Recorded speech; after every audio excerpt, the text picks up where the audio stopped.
కన్యా రాశి వారికి ఈ వారం కాలం అనుకూలంగా ఉందని చెప్పచ్చు. ద్వితీయాధిపతి భాగ్యాధిపతి అయిన శుక్రుడు దశమంలో ఉన్నారు, గురువుతో కలిసి ఉన్నారు. విదేశీయాన ప్రయత్నాలు కలిసి వస్తాయి. విహారయాత్రలు, శుభకార్యాలు పాల్గొనడం, ఒక వాహనం కావచ్చు, ఇంటి నిర్మాణం సంబంధించిన కొత్త ఇల్లు కావచ్చు, కొనుగోలు చేస్తారు. కాలం వీరికి అనుకూలంగా ఉంది. చేపట్టిన ప్రతి పనిలోనూ ఏ ఆటంకాలు లేకుండా సాఫీగా సాగిపోతుంది. వృత్తి ఉద్యోగాల పరంగా కూడా వీరు చక్కగా ఉందని చెప్పచ్చు. ఆరోగ్యం కుదురుపడుతుంది. చిన్న చిన్న ఇబ్బందులు ఏమైనా ఉన్నా కూడా అవి సమసిపోతాయి. అయితే ఆరింట రాహు ఉన్నారు. శత్రువులు ఎక్కడో లేరు, మన పక్కనే ఉన్నారని మీరు గ్రహించలేకపోతారు. అదేవిధంగా విదేశీ సంబంధించిన విషయ వ్యవహారాలు, అక్కడ ఉద్యోగం కోసం ప్రయత్నిస్తున్న వారికి ఉద్యోగ అవకాశాలు కలిసి వస్తాయి. ఎవరైతే ఫైనాన్స్ సెక్టర్స్కి, ఎంబీఏ, మేనేజ్మెంట్ సెక్టర్స్ వెళ్దాం అనుకున్న వారికి కాలం అనుకూలంగా ఉంది. వైద్య వృత్తుల వారికి అనుకూలంగా ఉంది. టెక్నికల్ రంగం వారికి అంత అనుకూలంగా లేదు. సాఫ్ట్వేర్ రంగం వారికి కాస్త గడ్డుకాలం అని చెప్పొచ్చు. చేద్దాకా వచ్చిన ఉద్యోగం చేజారిపోతుంది, లేదా ఇది మనది తగింది కాదు, మనం ఇంకో ఉద్యోగం వెతుక్కుందాం అనే భావన ఉంటుంది.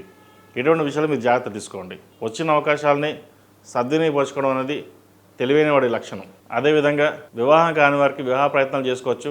చక్కగా శ్రావణ మాసం ప్రారంభమైంది. వివాహ ప్రయత్నాల్లో ఎటువంటి ఇబ్బంది లేకుండా మంచి సంబంధం కుదురుతుంది. అదేవిధంగా ఈ క్రెడిట్ కార్డు, హౌసింగ్ లోన్ సంబంధించిన విషయంలో కొంత జాప్యం జరిగే అవకాశం ఉంది. హౌసింగ్ లోన్ విషయంలో, క్రెడిట్ కార్డు విషయంలో, కట్టే విషయంలో కూడా వాటి విషయంలో జాగ్రత్త వహించాలి. ఈ రాశిలో మించిన విద్యార్థులకు కాలం చక్కగా ఉందని చెప్పచ్చు. విదేశీ వ్యవహారాలు కలిసి వస్తాయి. ఉద్యోగ ప్రయత్నాలు చేస్తున్న వారికి చక్కగా ఉద్యోగ ప్రయత్నాలు వస్తుంది. అదేవిధంగా ప్రభుత్వ సంబంధించిన విషయ వ్యవహారాలు ఏవైతే ఉన్నాయో వీరికి కాస్త ఇబ్బందికరమని చెప్పచ్చు. ప్రైవేట్ సంస్థ కోసం పనిచేస్తున్న వారికి పర్వాలేదు. రాత పరీక్షలో కూడా వీరు విజయం సాధిస్తారు. అయితే ఉద్యోగం రావడంలో కాస్త జాప్యం జరుగుతుంది. సో ఇటువంటి ఇబ్బందులు ఏం లేకుండా ప్రతిరోజు ప్రతినిత్యం సుబ్రహ్మణ్య స్వామి వారికి అష్టోత్తరం కావచ్చు, లేదా సుబ్రహ్మణ్య స్వామి అష్టకం కావచ్చు చదువుకోండి.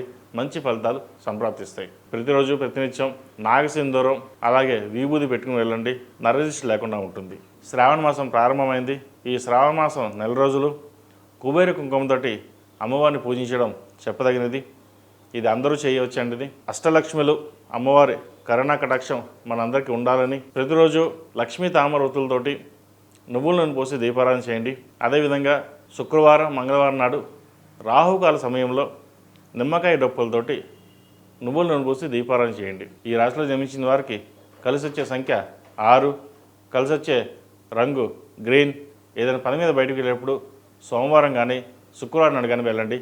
మంచి ఫలితాలు సంప్రాప్తిస్తాయి.